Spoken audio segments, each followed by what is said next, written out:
السلام علیکم class 7th. ٹھیک ہے، آپ کا جو سبجیکٹ ہے یعنی کہ مضمون وہ ہے تاریخ.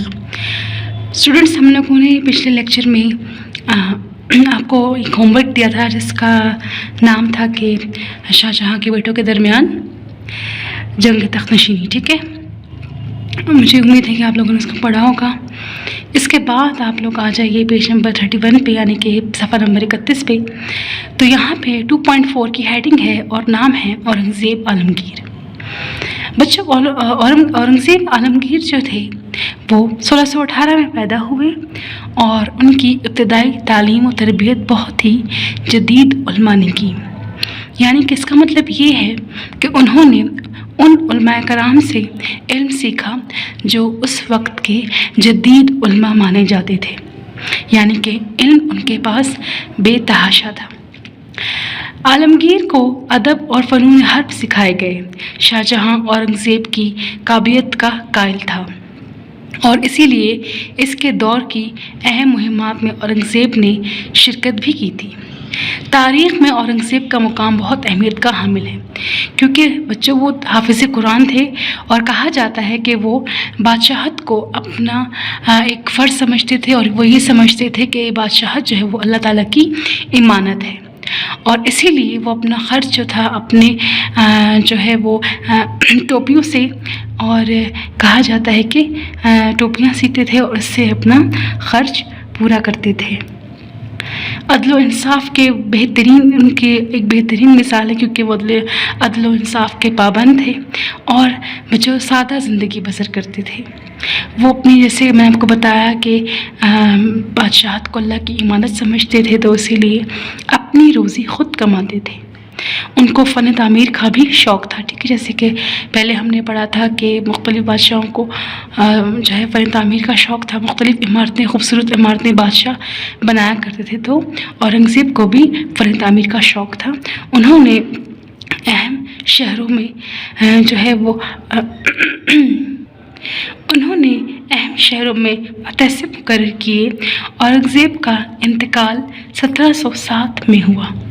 ٹھیک ہے، یہ آپ کو باتیں جو ہے میں نے ہیڈنگ میں بھی بتائی ہیں کہ اس پیراگراف میں آپ لوگوں نے پڑھا کہ ان کی پیدائش کی تاریخ کیا ہے، تاریخ پیدائش کیا ہے، حافظ قرآن ہے، عدل و انصاف کے پابند ہیں، فن تعمیر کا شوق ہے اور انتقال کب ہوا ان کا 1707 میں ہوا. ٹھیک ہے، اس کے بعد بچوں ہیڈنگ ہے اورنگزیب کے دور کے مختلف مراحل اور مسائل.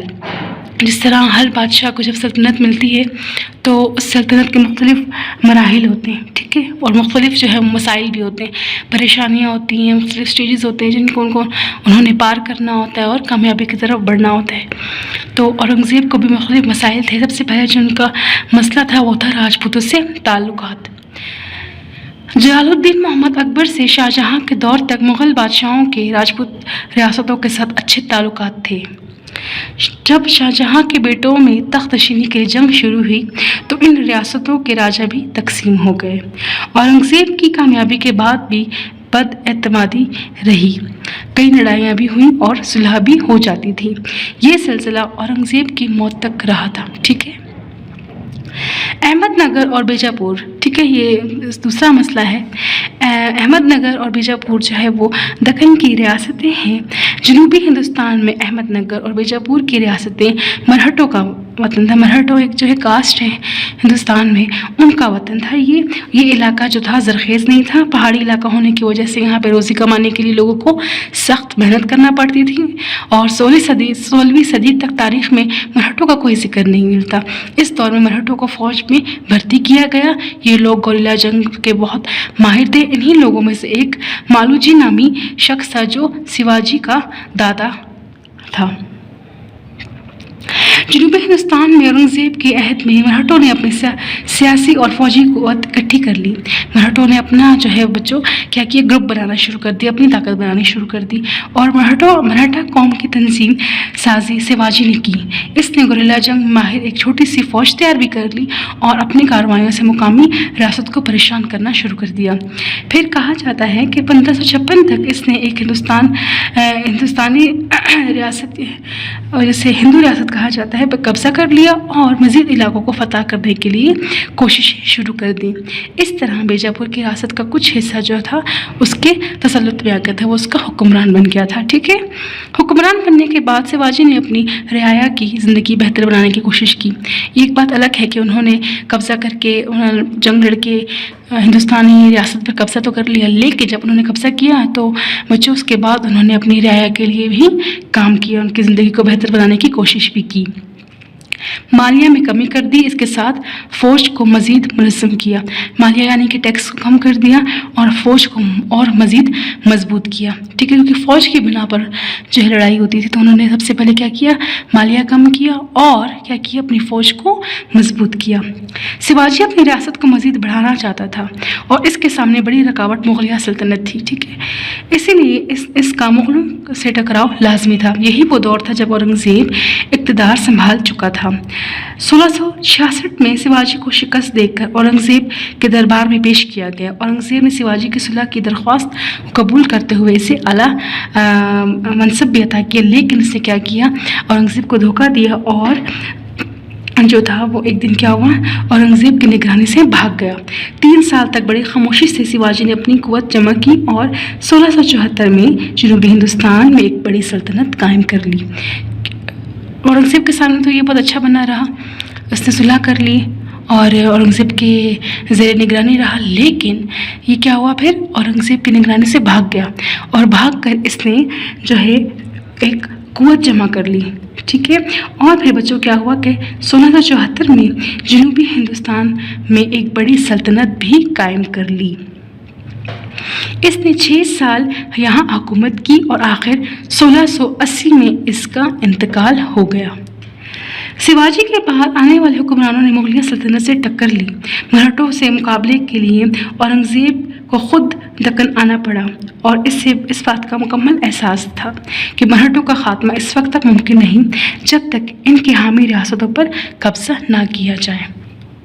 اورنگزیب نے مرہٹوں اور ان کی حلیف ریاستوں بیجاپور اور گولکنڈہ کو قابو میں لانے کے لیے اپنی زندگی کے تقریباً 25 سال جنوبی ہندوستان میں گزارے، ٹھیک ہے، اور آخرکار انہوں نے 1686 میں بیجاپور کو مغلیہ سلطنت میں شامل کر لیا، ان کے لیے ایک بہت بڑی کامیابی تھی۔ 1687 میں اس نے گولکنڈہ کو فتح کر لیا، ٹھیک ہے، کچھ تاریخیں دی ہوئی ہیں، آپ لوگوں نے یاد کرنی ہے، آپ لوگوں سے پوچھا بھی جا سکتا ہے۔ تو ہم لوگوں نے اس ٹاپک میں پڑھا کہ کس طرح اورنگزیب کو مشکلات جو ہے وہ پیش آئیں اور انہوں نے کس طرح اس کا مقابلہ کیا اور 25 سال تک جنوبی ہندوستان میں وہ لڑتے رہے، ٹھیک ہے۔ اب اس کے بعد بچوں آ جائیے اورنگزیب کی مذہبی پالیسی اور اس کے اثرات۔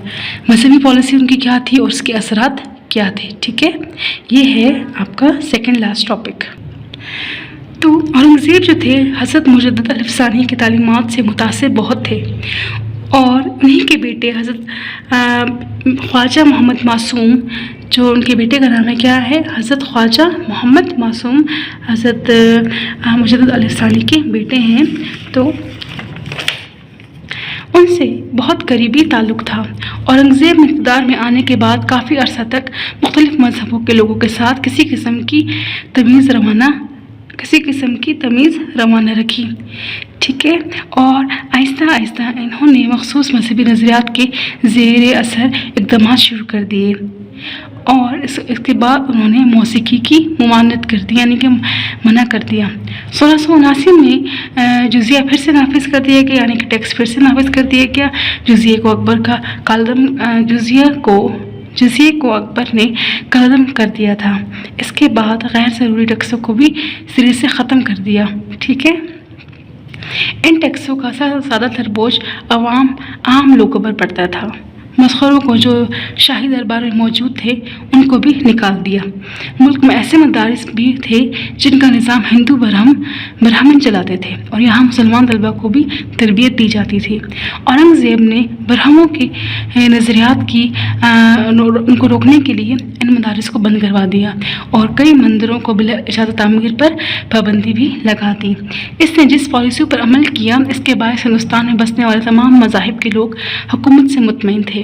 کچھ علماء اکبر کی پالیسیوں سے خوش نہ تھے اور پھر انہوں نے اکبر کے بعد آنے والے حکمرانوں کو اسلام کے اصولوں پر عمل درآمد کرنے کے لیے دباؤ ڈالا تھا۔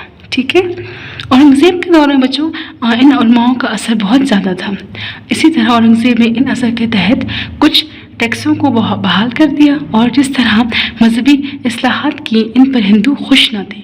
حالانکہ وہ اورنگزیب نے جو ٹیکس ختم کر دیے تھے ان کا فائدہ ہندوؤں کو بھی پہنچا تھا، تاہم جزیے کے نفاذ پر وہ اورنگزیب کو ناپسند کرنے لگے تھے۔